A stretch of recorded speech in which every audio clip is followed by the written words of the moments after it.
Hey, how's it going everyone? Welcome to another CK3 guide. I'm Alex, and in today's video we'll be talking about raiding. Now, why you should raid, how to raid, when you can raid, all that stuff.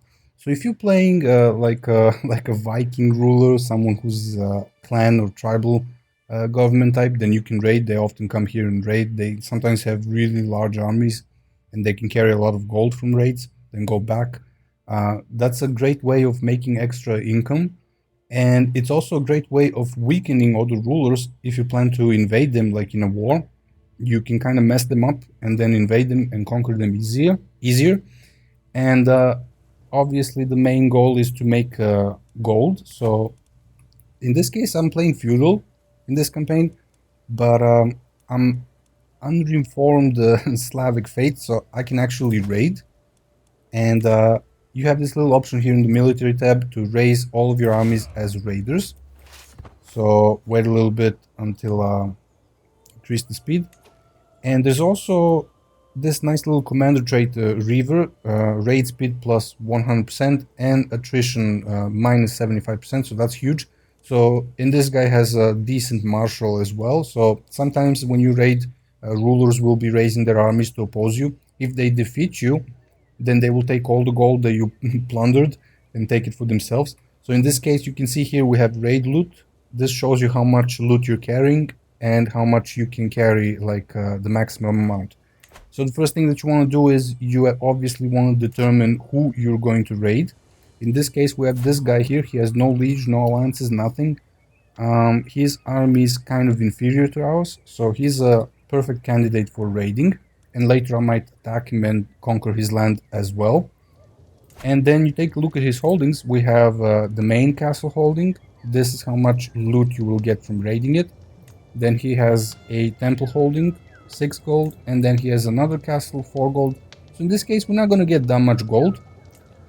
But he also has a second county, and he has another castle, he has a city holding, and he has another temple holding. So I'm gonna go ahead and raid all of that stuff. So what you want to do is you just point your army. I'll increase the game speed a little bit. Actually, I'll increase it all the way just to show you how it works quicker. And once your army is there, you raid real fast because we're playing on a really fast game speed. I'll decrease a little bit. Now once the raid is over, you can see that we are now carrying 17 gold. And if you want to deliver this gold, if there's no armies, you can just keep raiding. But if he raises an army and you're not confident that you can win, then just go back to your land and the loot will be delivered automatically. In this case, I'm gonna move to another... actually, I'll go to this one here because it's closer. And once we get there, we start raiding. You can see the progress, how many days it takes to raid. Your army needs to be higher than the garrison, or otherwise you will not be able to raid.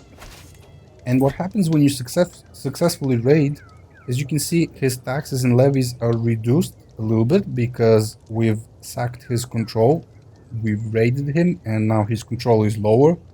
And if you raid all of his holdings, so I'll go ahead and raid all of them, then you will reduce his income and levies, and it will be easier for you to declare war on them. You can fabricate a claim in the meantime, and when you're done, you just take all of that loot for yourself, max it out, raid all of his holdings.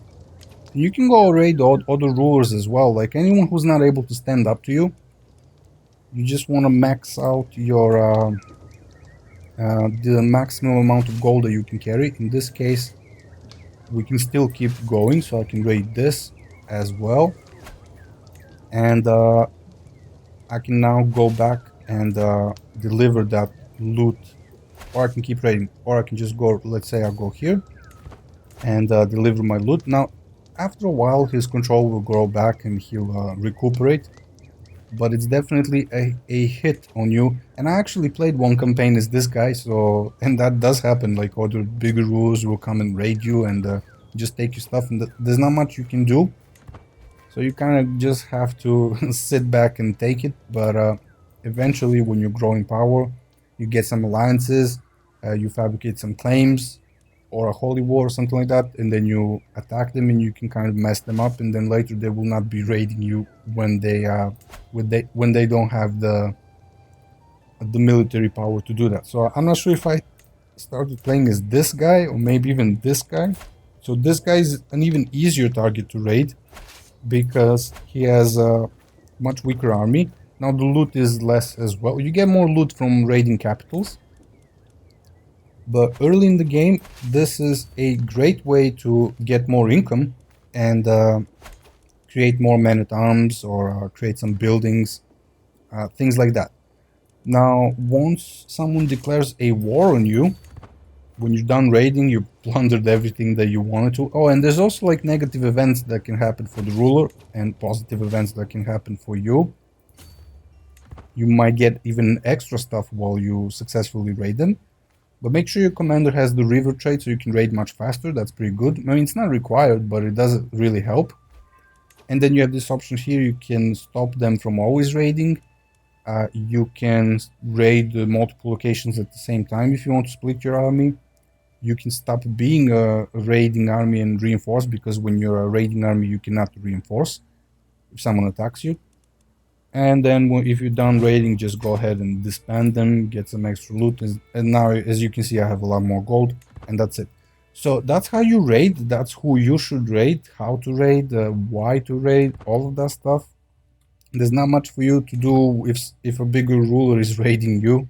You kind of, like I said, you just gotta sit back and take it until you can do something about it. The best thing to do is to increase your military power and go to war with them and mess them up, and then they'll leave you alone. And yeah, if you have any questions, feel free to let me know. I'll be happy to answer. Subscribe, take a look at the playlist for more CK3 guides, and I'll see you guys in the next one.